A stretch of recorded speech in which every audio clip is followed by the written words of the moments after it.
Alright, welcome to our tactical Q&A. I'm Trevor of Chain Attack, and we're going to be covering some questions that have been asked on Twitter and on Facebook. And any of you have in the chat, you can go ahead and put them in there. I may not get to them today because I got a lot more questions than I was expecting. But we're going to go through some of them. The first one that we're going to go through is a question from Twitter by Clayton Flint, and I believe he asked me this last time I did a Q&A, and I didn't have enough time to go through it at that time. What he asks is, he wants to know about positioning beast heavy lists, non-brick beast heavy lists, particularly Legion and Circle. So I'm going to go through some positioning things for low model count armies. I'm also going to talk a little bit about Skorne, because while he does not add that, I think that it's important, but it is completely different than Legion and Circle. So let me pull some beasts out here. Got Angel and Zuriel here. Okay, so that should be enough. Okay, so with Legion, I'll be honest, I don't know Circle quite as well, so some of these tactics are going to be a little different, but with Legion it's all about distance. So let's pretend these are my opponent's heavies instead, these two pigs. So Legion, it is all about maximizing your distances. So in this case, if I'm playing this Angel and I know that the model across my table has a 10-inch range, there's a magical distance between 10 and 12, which is his threat range on any list. I can extend it with some lists where I need to be sitting. So there's a 2-inch buffer. So I'm not going to use my measuring tape. I'm just going to estimate, and this is where you need to be able to get when you play Legion, is you need to be able to estimate that distance, and you have to keep in mind both threats. So we're going to, and I may do this incorrectly, but we're going to guesstimate right there. Okay, so if you're good at Legion, you can guesstimate that distance and say, okay, I'm within 12 of both models and I'm not within 10 of either of them, because we assume that they're both a 10-inch threat range. Those are war pigs, or war hogs, excuse me. Their threat is not 10, but in this case, imagine that they're models with 10-inch threat. So then we're going to measure, that's 10 inches right there. Okay, so 12 is right there, and as you can see, I gave myself 3/4 of an inch extra buffer on that particular model. So on this side, same thing, 10 is there, 12 is there. I did almost identical there. So that's, I know it looks harder than it probably is.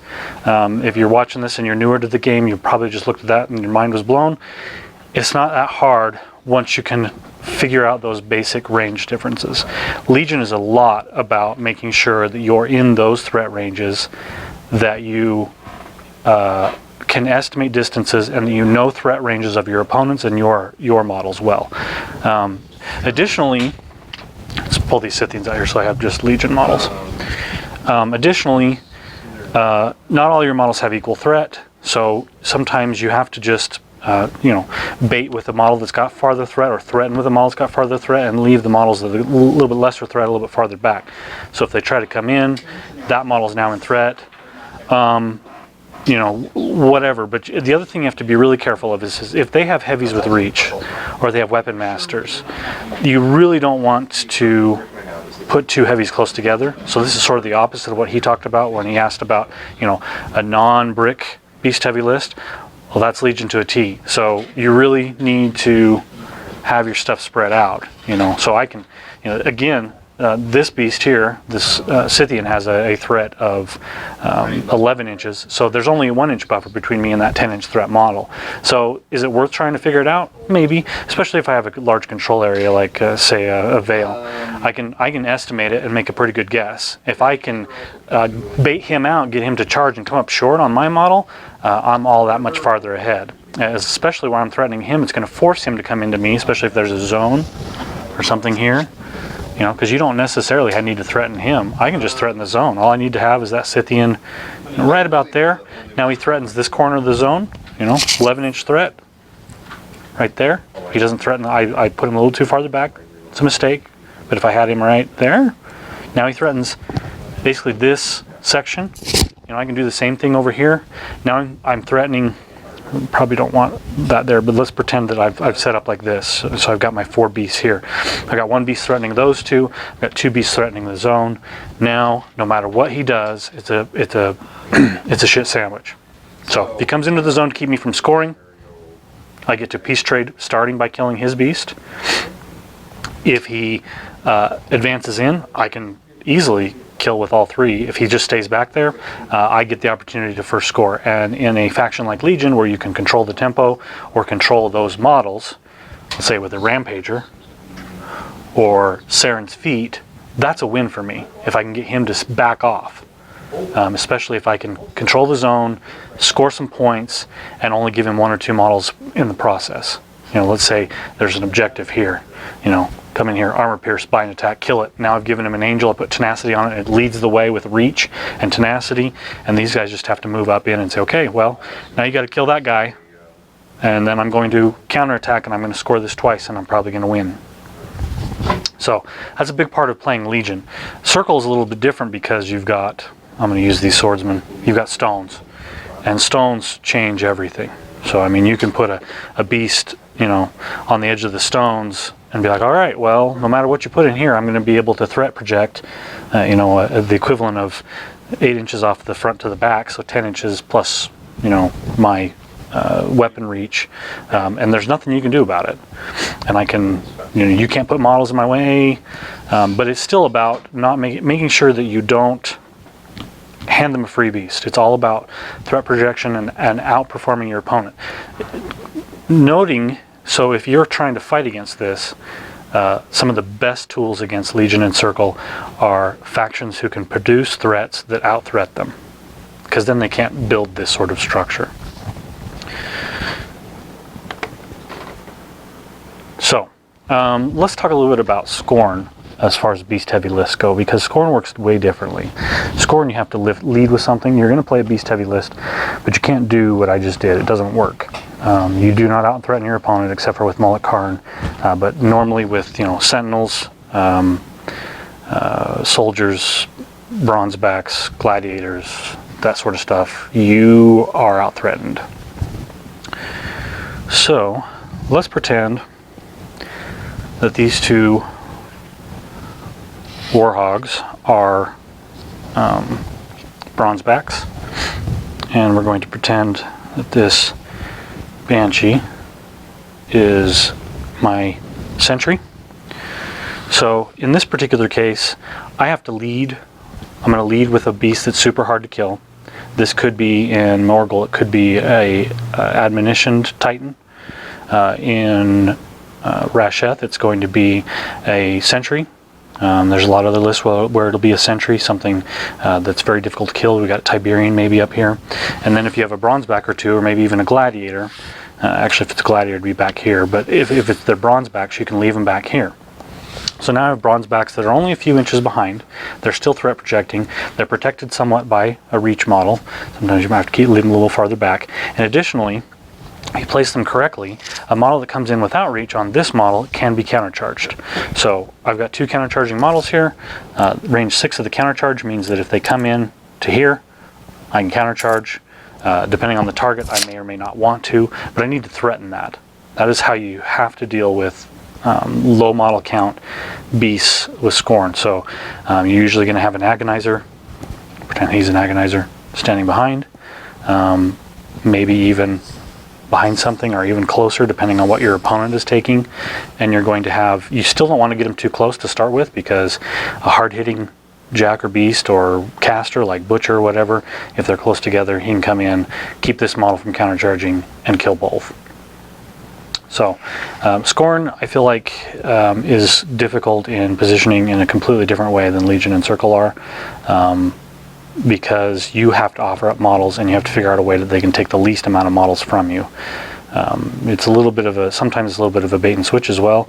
You know, I'm going to bait you with this sentry, and when you come in, you fail to kill it or whatever, and I get more out of it than you do. I get the first model in the trade, and you have to spend another turn trying to kill this sentry. You know, lists like Chain Gang, sometimes you use the feet defensively against living opponents with the sentry up there. Sentry with Agonizer and Rasheth's feet up is nigh unkillable.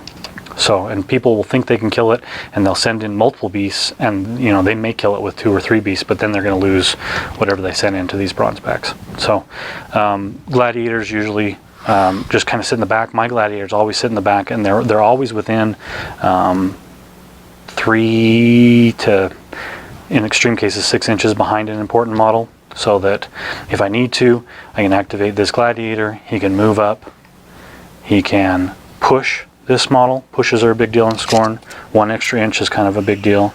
And then he can cast rush on that model at the same time. So I get tons of support out of a single Titan, who then is in position where this other Titan was, because I'm going to follow up. And he threatens to those locations next turn. So then they come in. Gladiators are always last to the fight, at least in the list I play. So that's some ideas about low model count armies and positioning on them. You need to be careful not to overcommit with a low model count army and going in on something that's less effective. You need to maximize your positioning. One of the things that I don't see a lot of people do, Legion's not really good at this, but Skorne is. People will, you know, they'll have models in their way, and rather than do a power attack, they'll move the beast up to take care of the problem. Well, let's pretend that the issue is I have a guy here that needs to die, and there's a guy here that doesn't need to die, but I need to get, you know, this one's got to die. Okay, I have 2 options. I can charge him and send a beast in on a single wound infantry model that needs to die, or I can move here, do a 2-handed throw on this guy, and throw him into this guy. I kill 2 guys, I stay farther back, less threats to me the next turn, and I still accomplish what I need to do. There are a lot of people I see that don't do that. They don't take the power attack slams, throws, stuff like that, when that's the best thing to do. If you play a faction that has lots of 2-handed fists, you should be looking for those opportunities. Okay, so hopefully that answers questions about positioning. I mean, that's simplifying it quite a bit. Then obviously every situation is going to be different, but okay, so the next question is by Daniel Cave. He asks, how do you best face units to reduce casualties? I'm sure there are techniques. What are they? I'll be honest, I don't know what they are. I'm sure there's ways to help. The only thing that really matters, in my opinion, is on reach units. Non-reach units, there's no positioning other than make sure somebody doesn't get behind you. With reach units, if you position them, I don't know if you can see the arcs on there, you probably can't, but I'm facing this guy this way and this guy this way, so that their reach goes out that way. That means that if I have an opponent that wants to come in and attack, they cannot, without reach, they cannot come to this location. You know, they can't come in any farther than that. Does it deny them a lot? No, but it denies them a little bit. And I know lots of reach infantry, lots of players that use them will do that in order to deny table space, but it's not too difficult to deal with. So, I mean, kill this model, this goes away, and now I can do whatever I want over here. So, positioning models to most effectively keep them alive doesn't really have as much to do with facing as it does with actual table positioning. So this is why things like Pathfinder are important. Anytime you can, you know, maximize this wall by positioning 2 guys, 1 at each end, you know, get cover on both of them, but not have them too close together so that one single model can kill both. Using trenches, using hills.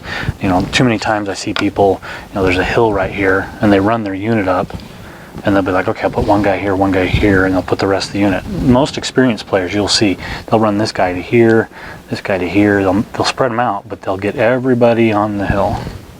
Oops, big flag. I'm gonna put that guy there. So now I've got a single hill where before I had 2 guys on it, now I've got 5 guys on it. Now I can put another guy behind this wall, another guy behind this wall, put my unit leader back here. Okay. So while I've got this going on, let me talk about unit leader placement, because somebody asked about it, and I'm not going to go look and see whose name it was, but they asked me about where do you place a unit leader in a unit. In Mark 1, this is way more important because unit leaders didn't get promoted. They had higher stats. It doesn't really matter all that much now, other than you need to keep them in the middle. You need to be cognizant of unit leaders that are not officers. So in this case, we got a swordsman unit here, officer here, unit leader here. This officer never gets promoted, so there's no reason to put him in the center. You can put him as far back as you need to, as long as the front guys are in command. So in this case, command 10.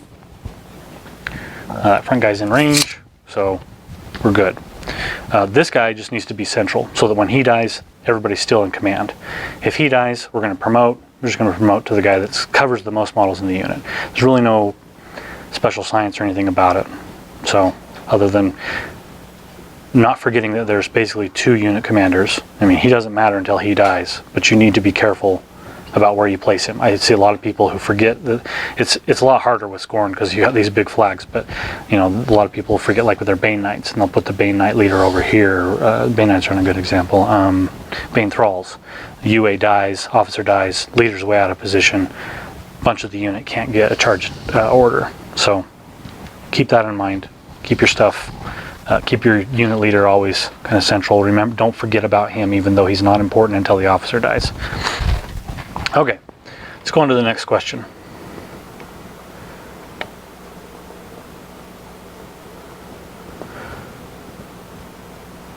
James White asks me to do some talking about assault sprays. He's not really asking a question, he's mostly asking me to show a technique. It doesn't come up all that often because most things don't have sprays in assault, but if they did, let's see here. The few things that do have sprays in assaults, you can assault while engaged to a model behind the model and be able to hit both. So let's pretend that this model here had an assault spray. Let's call him a Carnivian. And he's engaged with, say, this Banshee.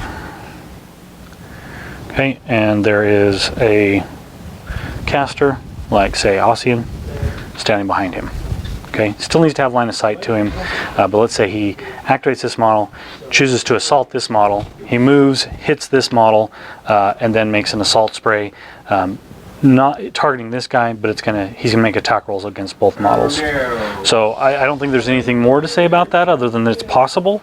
It is an interesting tactic, but there's not a lot of models that actually have assault and sprays. I'm kind of short. Not many of my factions have assault sprays that I can think of. So anyway, but it is an available thing. You can, I mean, you could do the same thing if you just wanted to shoot here and you didn't want to worry about this guy. I mean, let's say you were playing with Signar Stormblades or whatever. I mean, you could potentially say, I'm going to declare an assault and I'm going to assault this model. You can shoot him and still be engaged there. I mean, you wouldn't get to take the additional shot here, but there's nothing stopping you from being able to do that.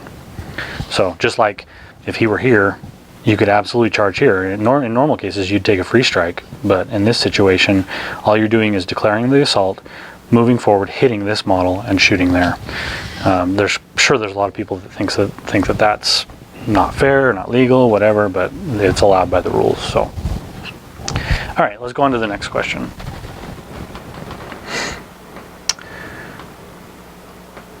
So Alexander Volk from Germany asks, what are turn 1 rules of thumb in terms of advancing and staying out of threat range? There's probably not, he says, not sure that that's an easy way to explain it, or if there's an easy way to explain, but there isn't. It's all about math. I always take 48 inches, subtract 10 and 7, so start at 31. Then I find out what their threat is, subtract that from 31, and just I add it up and see how many inches I can move forward. There's really no magical formula. You really have to know their threats or read their cards, find out what their threats are. The episode is not out yet, but we talked about Lilith 2 on the podcast on the dojo, and I'll give you an example. So I don't have a Ravagore here. Let's pretend that this Scythian is a Ravagore. So the example we gave was the bottom of 1. So let's pretend that Ravagores are here. There's my other Scythian right there. And we'll pretend that my Veil model is Lilith 2. Okay. My opponent deployed 7 inches forward. You can't, no. Okay, so we've got 17 off of 48, so we're at 31 inches. Okay, the Ravagors can advance 6, and with feet can shoot 18, excuse me. So that means you've got 7 inches of free board space to be able to move out before you're in range of the Ravagors. So keep that in mind. If they have a way to push the Ravagors, it could be even 1 inch more, which put it there, which basically means that your advanced deployment was in range when they first, well, if they step 1 inch forward, and if you move more than 7 inches, so we'll go 7.5 here, now you are in range. So there really is no magical formula for that. It's just a lot of counting up the math and being good with it quickly, because you can't sit there on the clock and spend 10 minutes trying to figure out what the threat ranges are. But there's only a few lists where you really need to worry about those massive threats. Going second against level 2 is one of them. You just have to be aware of what factions, what casters, what models are that big of a deal. So, okay, so next question.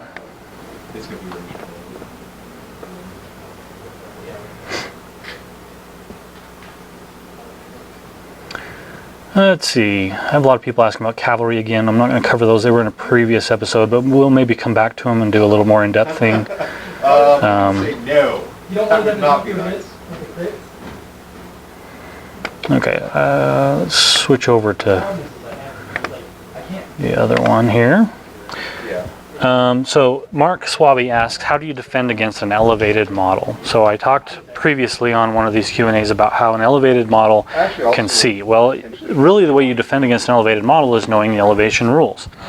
So let's pretend that this Scythian again is a Ravagor and he's standing on this hill. How do I defend against it? The only way you can defend against that is range or a huge base. So when you're on an elevated position, a model ignores models of equal or smaller base size and ignores models of bigger base size unless they're within 1 inch of the target. Am I misremembering that? Sorry, questioning myself really quick, but I don't think so. That's Cavalry. That's hard for us. These guys do. Elevation. Okay.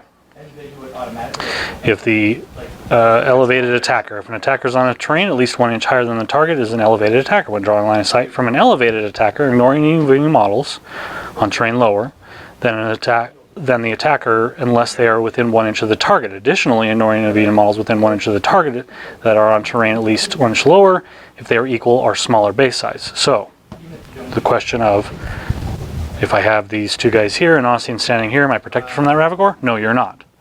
The only way you can protect is get farther away, okay? Or huge bases, something bigger than that. That's why if a Colossal is on a hill, there's nothing blocking his line of sight other than forest. So can you defend against a hill?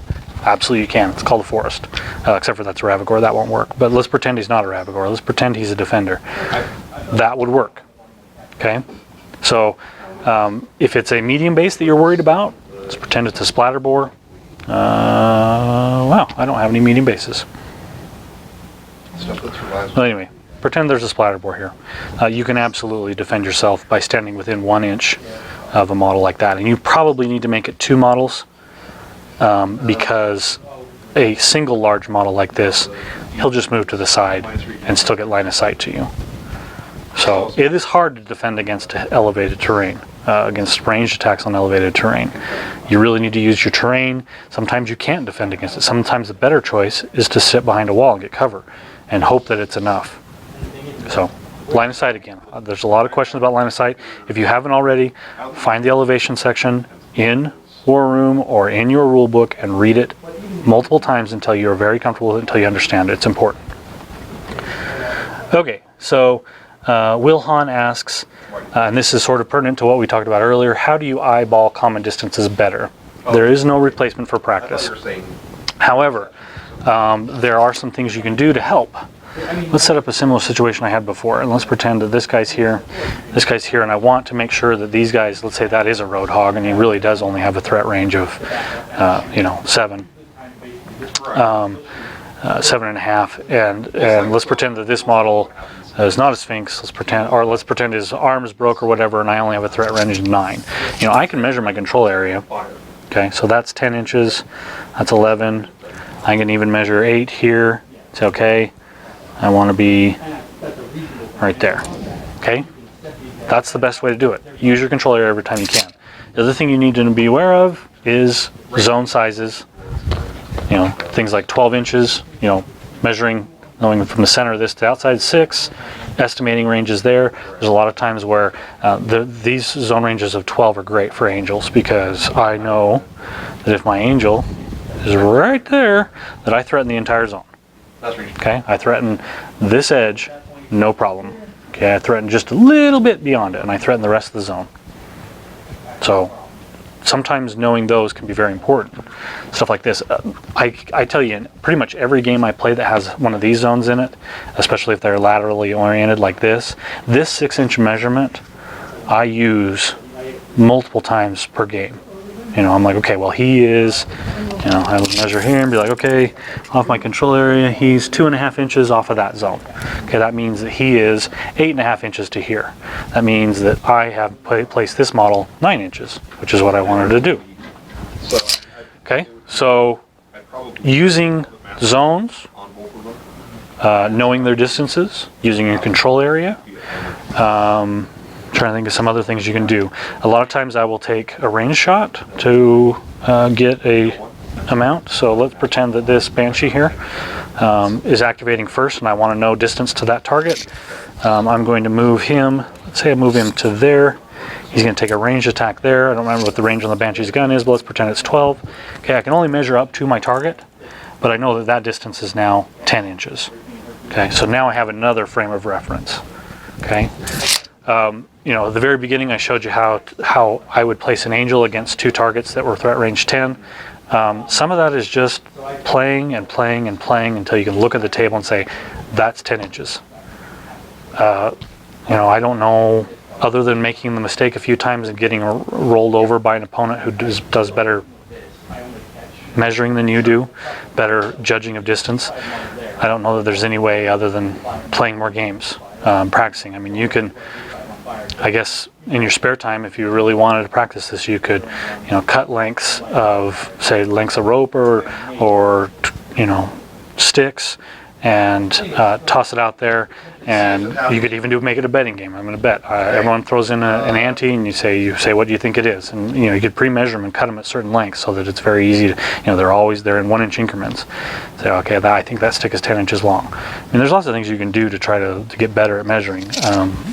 My father, who's a machinist, is very good at telling you the difference between, anything under an inch, even anything under 2 inches. Like, he can tell you the difference. Like, he'll look at it and say, no, that's not a 1/4 inch, that's 3/8. I can't do that. But I can do the difference between 10 and 8 inches, or 10 and 12, or 12 and 14 pretty well.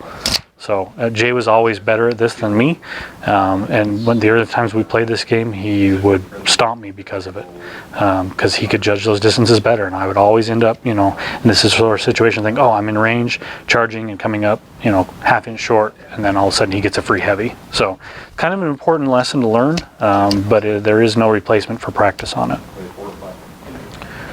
Okay. Nicholas Caruso asks, how do you set up a unit not to get obliterated by electro leaps, but still be somewhat effective? Good luck.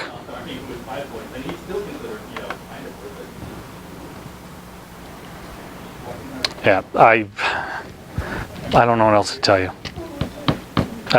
Electro leaps are hard. So, the problem with electro leaps is they have such a long range. They're 4 inches. So let me show you what 4 inches looks like on the table. Pull this crap out of the way. Let's throw these swordsmen out here again. So most people, when they play a unit, they may separate them out like this. Yeah, this is a common thing you'll see. Let's move this officer back here so I can do the things I told you to do earlier in the game. Okay, so that's common, right? This here, from here to here, is 4 inches.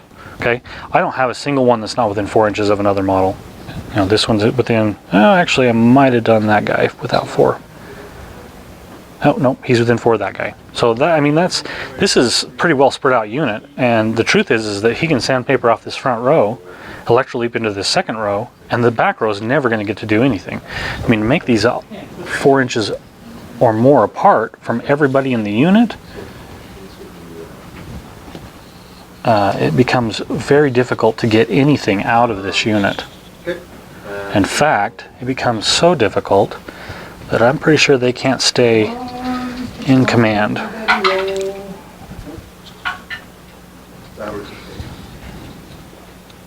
And he is done.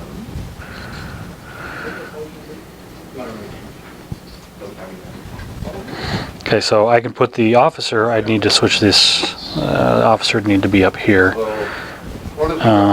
Let's put the unit commander there. Okay, so now they are far enough apart that no electro leaps can kill a secondary model, but I'm covering 18 inches, a third of the table. That seems less effective. So, you know, you have the same issue here. Even though the electro leaps aren't going to work, he can easily kill these front models, and the back models are just not going to do anything.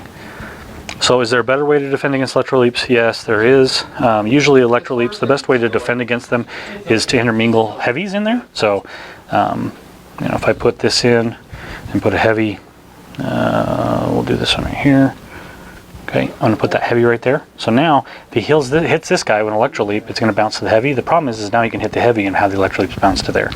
You just have to try to reduce the number of electro leaps that are going to be a big deal. Electro leaps are just bullshit. I've hated them since I first played this game. I've always hated them. They always made Scott tilt. I really dislike electro leaps. One of the strategies in Mark 1, there's a model that you never see anymore, a minion model, I can't even think of his name, the drunk guy. Anyway, in Mark 1, he would, when you killed him for the first time, he'd get knocked down, Gudrun the Wanderer, and he would not heal until the next maintenance phase, and then he would stand up and heal to full. So basically got to the point where you couldn't kill him, you couldn't do anything with him once he got knocked down.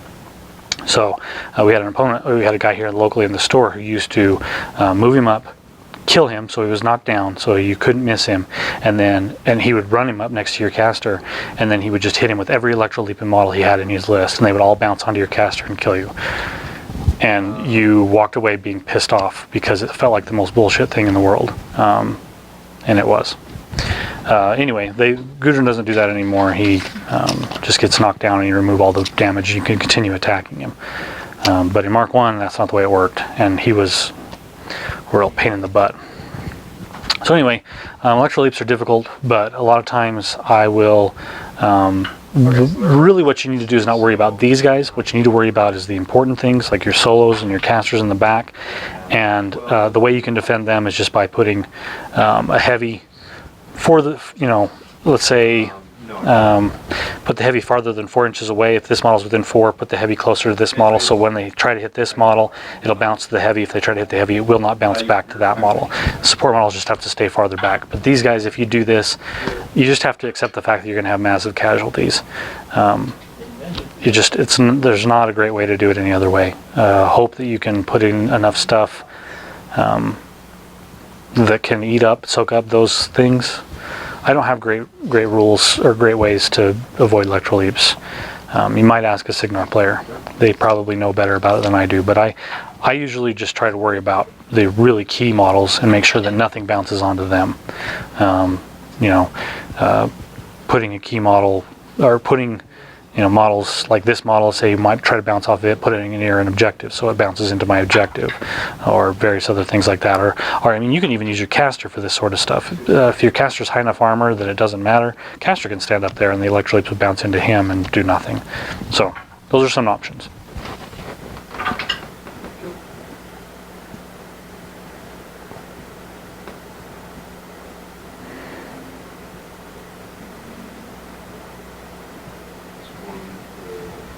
Okay, so next question. More cab questions.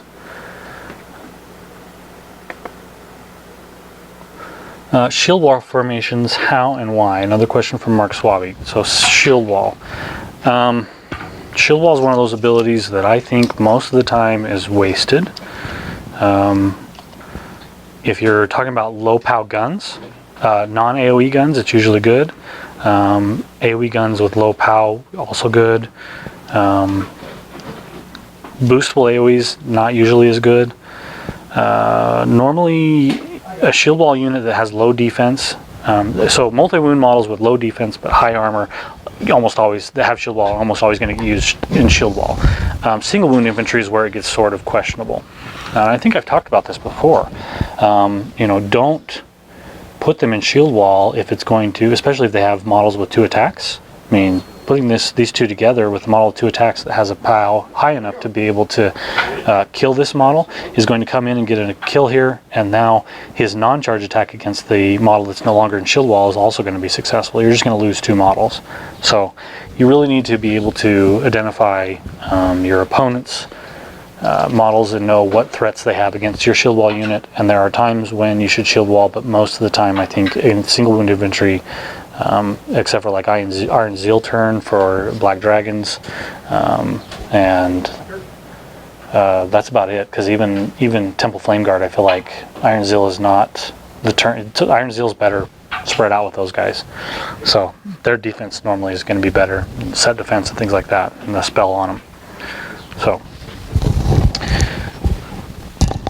all right, let's go to the next question.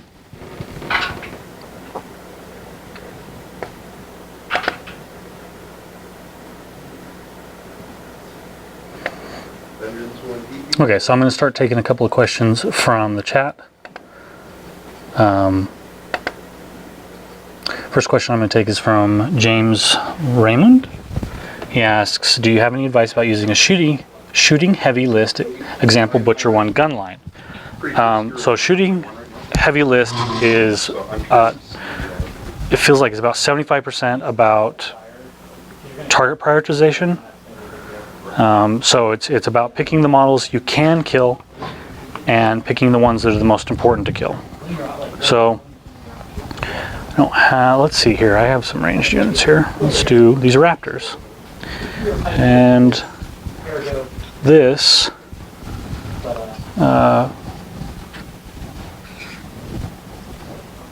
Seraph, we'll throw an Angel out here.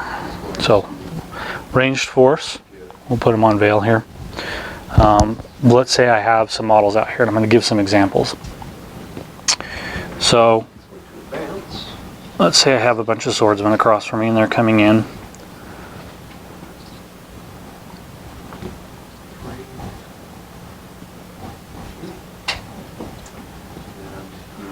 Actually, swordsmen are sort of a bad example, but let's just pretend there's infantry here. So this Seraph has a range 10 gun, and it can be somewhat difficult to position him correctly, because a lot of times if he moves up to shoots a target, the models behind that target are going to be able to charge in on him. So like in this example, you know, let's pretend they're not swordsmen, they're actually good models.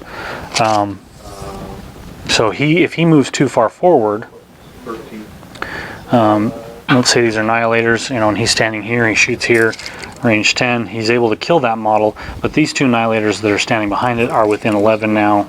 Actually they're not, but you get the idea. They're going to come charging in. So the point is this Seraph worth killing?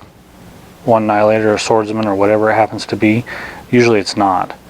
So you want to, especially if you can back up a little bit and maybe only catch that model, make the rest of the model still be out of range. It's all about ranges. This is the same thing as I was talking about before, being able to judge distances.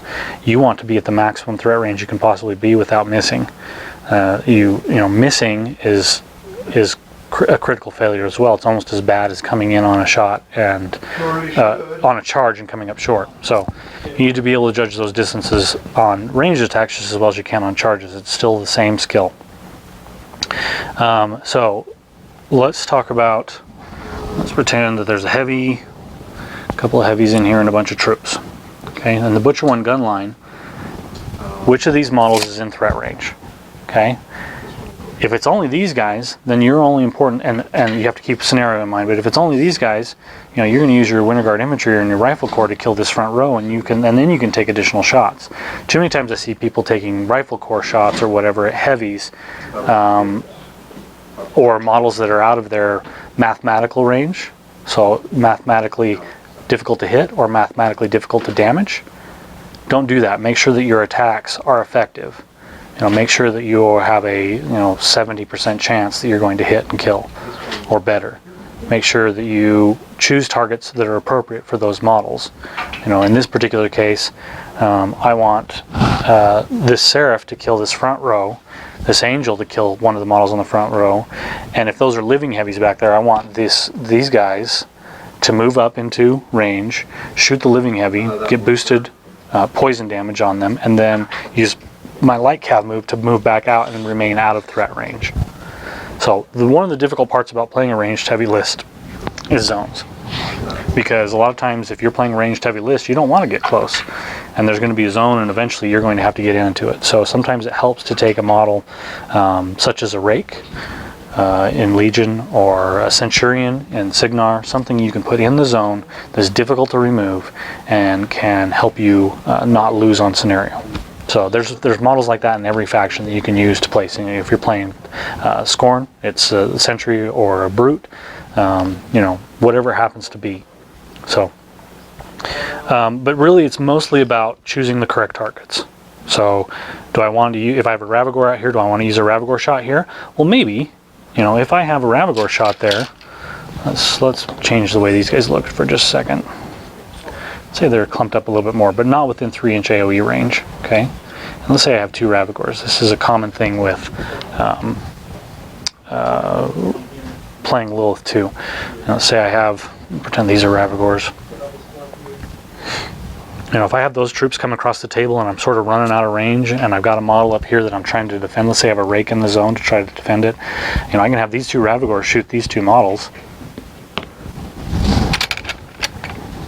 leave Scather templates on those 2, kill them, and now I've basically made those 3 models in the back ineffective. So I'm using highly Legion slanted you know, conversation here, but it's all about minimizing their retaliation. So choosing the correct targets to make sure their retaliation is minimized, and choosing the correct targets. So normally Ravagore shots on single wound infantry is a waste. Normally you'd want to take them on a heavy. But in this particular case, I can continue defending my area of the table by making parts of the terrain unavailable to my opponent. The same thing happens with terrain. Let's say that these guys need Pathfinder to get somewhere, and let's say I've got something out here that, you know, they're stuck in. Say I've got guys in the forest, okay, and there's guys out of the forest. You know, I'm going to force him to have to use his terrain ability to be able to come out of the forest. I'm going to kill these 2 guys. In addition, these guys have concealment. You know, or if they're Pathfinder guys and these guys are the ones closer, maybe they're the targets. It's really about mastering target prioritization, knowing which models must die, and not wasting attacks. You have to maximize your attacks. Any attack in a ranged army that misses or that doesn't do enough damage gives them an additional opportunity to engage and close the distance. So knowing your dice math really well on range attacks and knowing distances. Can I aim and shoot and kill? Or do I need to move to give me an opportunity to kill? What are the chances I hit, and what are the chances that I kill? And can I mitigate some terrain factor? So for example, if this wall is here and this guy's got cover, can I move to the other side of the wall to be able to remove that? And then in this case, use a Raptor to move back. So that's a lot about what ranged armies are about. If your opponent can close the gap, make you take shots on things that are ineffectual, and then engage you, or make you come into the zone, that's usually where they can win that fight. I'll re-roll for one.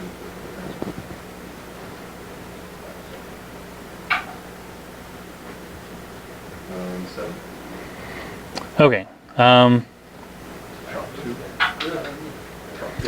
Looks like I'm running out of questions, so I thought that I would still have some left, but I'm quickly going through them. Let's talk about Cavalry then, because I've gotten multiple questions about Cavalry and I haven't addressed any of them. So let's remove this stuff.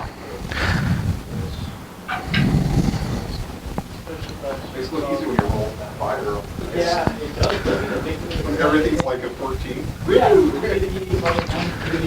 Okay, so everyone's asking about cavalry rules. A lot of people are asking about ride-by attacks.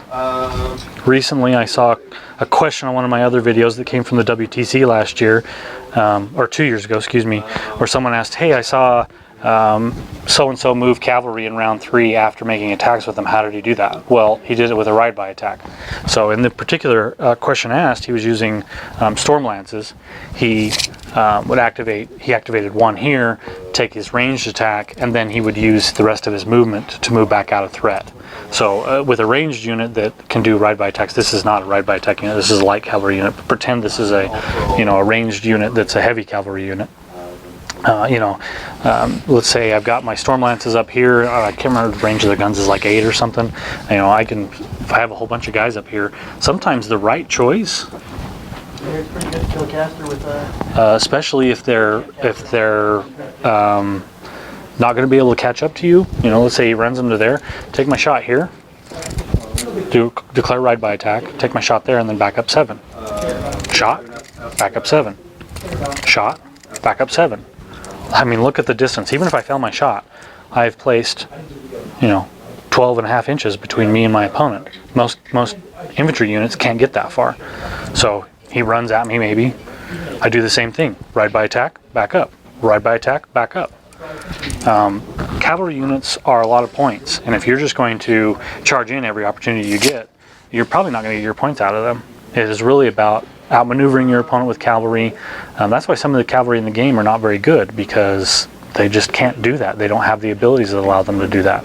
That's why light cavalry is so good, because like with this unit, they can't do ride by attack, but they got it built in naturally. I'm going to aim, shoot, back up 5. So, I mean, these guys can do it from farther out, because they are range 10? I don't play these guys enough.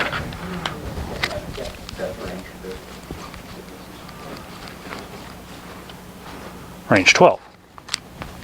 So,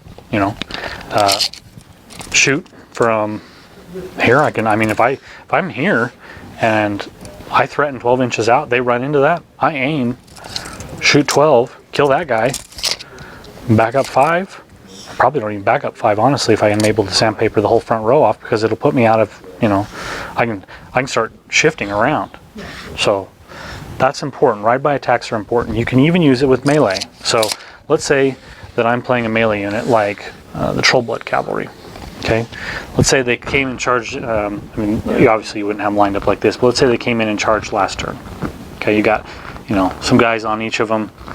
One of the things that you could absolutely do is use a fell collar, give them all +2 to hit, declare ride-by attack, kill this guy, use the rest of your movement to get away, kill that guy, and just back them off. Once they're engaged, there is ways that you can disengage and re-engage in the fight in a way that will cause your opponent fits. So ride-by attacks let you move, interrupt the movement, make an attack, and then finish your movement. So in this particular case, you do a ride-by attack. You say, I'm going to move 0, make my attack, and then I'm going to resolve my movement and take the rest of my 7 inches of move. That makes cavalry way more powerful when you take advantage of that. So I got several questions about impact attacks as well. So let's talk about impact attacks. So impact attacks. Pretend these are heavy cav again. Impact attacks, you must move at least 3 inches before making the impact. You only get 1 round of impact attacks, and when you come into base-to-base contact with a model, you may make impact attacks against everything within a ½ inch of you, including friendlies. You do not, I shouldn't say may, you must, if you're going to do the impact attacks, make it against all models within ½ inch of you. So, in this particular case, let's say I activate this model. Let's say they are Raptors, and pretend they're heavy cav for just a moment. Let's say this guy wants to charge that guy. Okay, so he's going to move 9. Okay, now he's going to complete his impact attack. He's speed 7, so he's got 10 inches of total movement. So then he'll make it's obvious he's going to fail his charge, but that doesn't matter, because the impact attack happens before the end of the movement. So makes 2 die attack roll. He does not get the charge bonus. That's a common question that people ask about impact attacks. Do they get the cavalry charge bonus? No, it's not a charge attack. You do not get any bonus. You roll your base mat, and you add the mount. If you hit, you add the POW of the mount into the damage roll. So 2d plus mount into the attack roll. If for some reason you fail to hit, or fail to kill, or he toughs, and you are in base to base with him, your movement stops. You've now run into contact of the model, charge fails, move on to the next model. Impact attacks happen during movement, so you're going to resolve each of them individually. So let's pretend this guy wants to charge here, and you want this guy out here for some reason. I mean, instead of going that way. But so this guy activates first, charges, moves at least 3 inches. Then he moves a little bit more, contacts that guy, rolls his impact attack rolls, kills him, and then finishes his movement. So he moved 3 in a little bit, so he's got enough. He moves to here, and then he's going to make his charge attack rolls after I resolve all my movements. So now this guy can go over here. So one of the ways you need to clear up charge lanes and get deeper into rows with cavalry is by using impact attacks to kill models in the way, and again to get deeper. So impact attacks are important. If you're not using them, you're not taking advantage of the unit's speed, you're not taking advantage of the unit's point cost, and you're not getting enough attacks out of them. Now, be very, very careful that you don't have a super important target, like a heavy, that you're trying to charge in on, and you're trying to use impact attacks to get there. Especially if the dice is not in your favor. So let's say you need 6s to hit these guys and 6s to kill. There's a good chance, and you need all of them to get there. Say there's 3 guys in here, and I'm thinking, oh, I'll just do impact attacks. Okay, there's a good chance that if you need all 3 to kill, one of them is going to fail. This guy goes, oh, that one hit, killed. He gets in, kills that impact attack target. We'll go on to the next one, and then he fails because I didn't roll a 6 and somewhere in the process. Or if it's tough, there's a 1 in 3 chance that one of those guys is just kind of tough and I'm going to get stopped. The best way usually to use impact attacks is if you have reach cavalry and the target is not going to stop you from getting to your target, or your impact target isn't going to stop you. So in this case, let's say I'm charging Zuriel. Let's pretend this is a cavalry model with reach. He's going to charge to there. He's going to get an impact attack here. Okay, he's still faced this direction. He doesn't turn towards his charge target until the end of his movement. Okay, if he fails there, I still turn towards my target. I'm within 2. I'm still going to get my charge attack. That is, if you can take those types of opportunities to get additional attacks, do so. On hard targets that are not going to die from a single attack, you can do your impact attacks on your charge target. So in this case, I'm charging Zuriel, go to here, impact attack first. Sorry, he's still faced this way. Impact attack first, do damage, and then turn to face. Next model comes in, impact attack, turn to face, then I roll my charge damage. Sometimes on higher POW cavalry, like the troll cavalry, you can do quite a bit of damage with impact attacks and make sure that model dies. So last thing you need to know, the reason why you don't want to impact attack a single wound infantry if it's your charge target is because I'll give you an example here. Let's pretend that these guys are all this way. Let's say these guys charge. This guy charges. This guy decides. I'm going to impact attack this guy. Okay. Let's make it even worse. Let's pretend it's your unit commander. Okay. It says I'll impact that guy to make sure he dies. I'm gonna do impact and charge. Okay. So you move your at least minimum of 3, and then he has to move till he's into base to base. So we move 3 1/4 with that cavalry model. Okay, now he's going to make his impact attack on that model. Okay, his movement has not finished. Okay, let's say he kills him, still in his movement. That was his charge target. He hasn't completed his movement. He's not in melee range of his charge target. He has to continue moving. So 7 more inches. Okay, so now he turns to face his charge target, which doesn't exist, which means he just stays where he's at. He continued moving because he had to, because his charge target was in his melee range. And now, because you screwed up, let's say this is the unit commander or he's the unit commander, now this model is out of command and can't make his attacks because of the angle I did it. He still is. But you see what can happen. A model can easily get out of command and cause you issues if you do an impact attack on the wrong model and you continue moving. I mean, if you really want to make sure that a model dies, be careful, and you can sometimes do an impact attack in a way that won't take you out of command. So in this case, let's say I want to impact attack him, or he's my charge target. I want to make sure he dies. Okay, I can impact attack him at this angle. If he dies, before I get to my charge attack, I just move into this guy and stop. If he doesn't die, then I turn and face him, get my cavalry charge on him, and probably kill him anyway. So guarantee that guy dies. So there's ways you can get around that sort of problem. Those are impact attacks. So cavalry units, normally units that are light cavalry with ranged attacks, I normally deploy them on a side, and I'm not afraid to send them really far up, really harass an opponent, come in, shoot, back out. I can't say this enough. Cavalry units are better as flanking. Even the heavy cav units are normally better as flanking. I've played lists where I've built them around being the equivalent of a tar pit unit. A lot of times in Cavalry I've played Ulans with iron flesh on them. They're very difficult to kill, and you can use them, but that is trying to get my points out using additional benefits. So hopefully some of that information sunk in. Cavalry units are hard, and it's difficult for me to set up examples that make a lot of sense quickly. You know, if you have any specific examples, you can send me pictures, and I can talk about those. I can set up those examples. But cavalry is a lot about playing experience and making a correct choice when you see the opportunities on the table. You know, is this an opportunity to use a ride-by attack? Is this an opportunity to use impact attacks? Is this an opportunity to just leave them alone and not get involved in the fight yet? You know, the later the game gets, the longer you have the cavalry, the better off you are, especially if your opponent doesn't have ranged attacks that can reach out and get them, or if you have a good spell like occultation you can put on them. It just makes them all the better. So, okay, so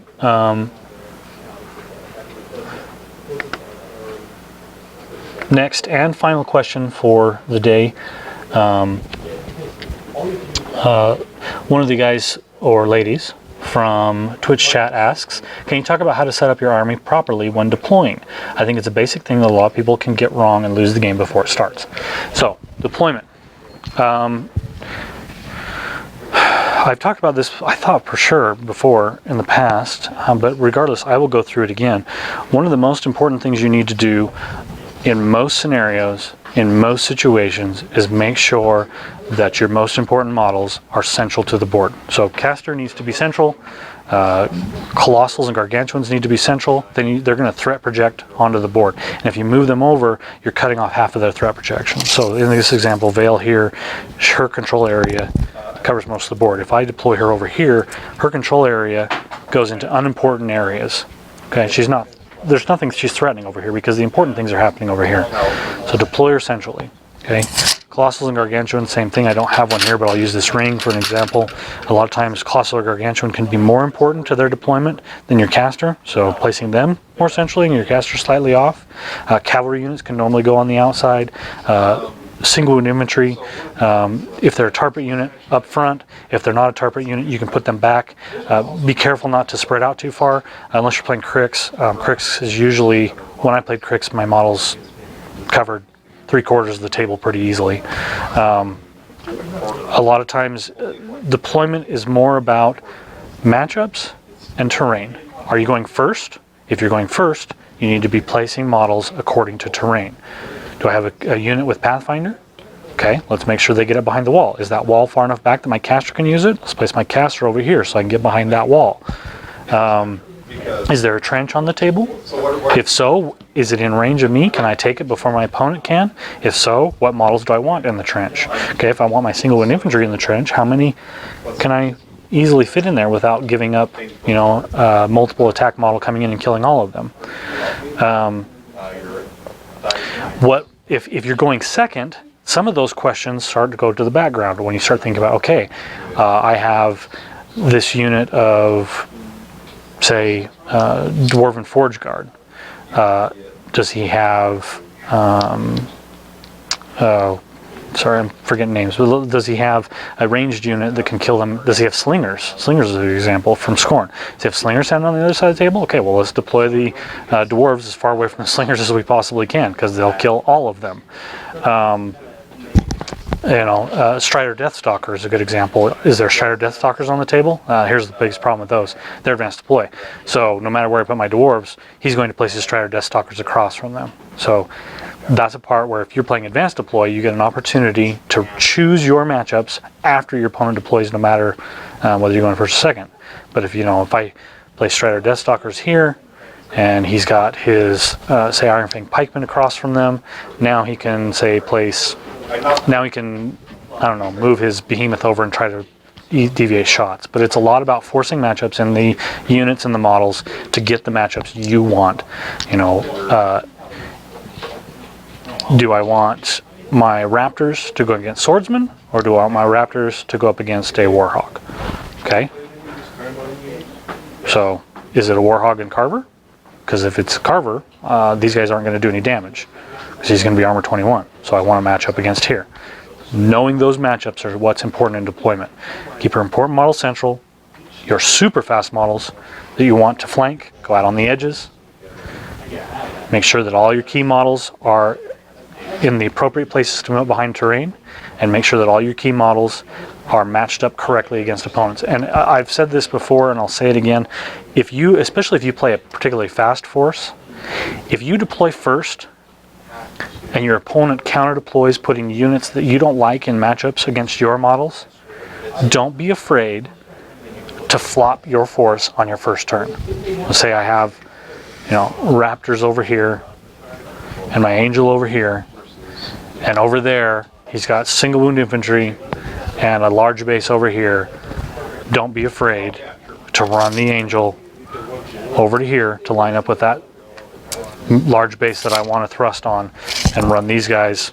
They're speed 8, so sorry, they're speed 9, I think. Don't play them much. Should, but don't.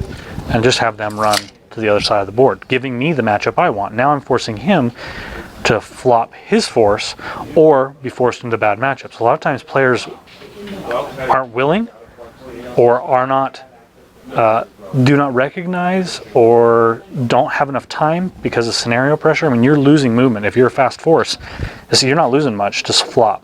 If you're slow force, let's say you got a bronze back over here and I've got Satrati over here and I'm not playing P. Makeda, flopping them can be, you can take 2 turns to get them to where they need to be of not getting very far. That makes it difficult. Sometimes you just have to play into those things and hope that you have the right tools to be able to deal with it. So I hope you guys enjoyed this. This has been our Tactical Q&A number 5. I want to thank Table Ready Terrain for making some of our terrain pieces, Muson Minis for making my zones, and as well as my 2D printed terrain, and Table War Frontline Gaming for making this mat. I appreciate all the people who sponsor us. I appreciate people who sponsor these tactical Q&As on our Patreon feed. So if you get an opportunity, please help one of those people. I guess I should say Discount Games, where I'm currently standing, is also important to our stream. So support those people. I appreciate it. Thanks for watching. Hope you enjoyed. If you have any questions, feel free to send them to me on Twitter or Facebook, or email. You can, I'm not sure if you can even message me through YouTube, but if you can send me one that way too. Thanks for watching. I don't really understand my obsession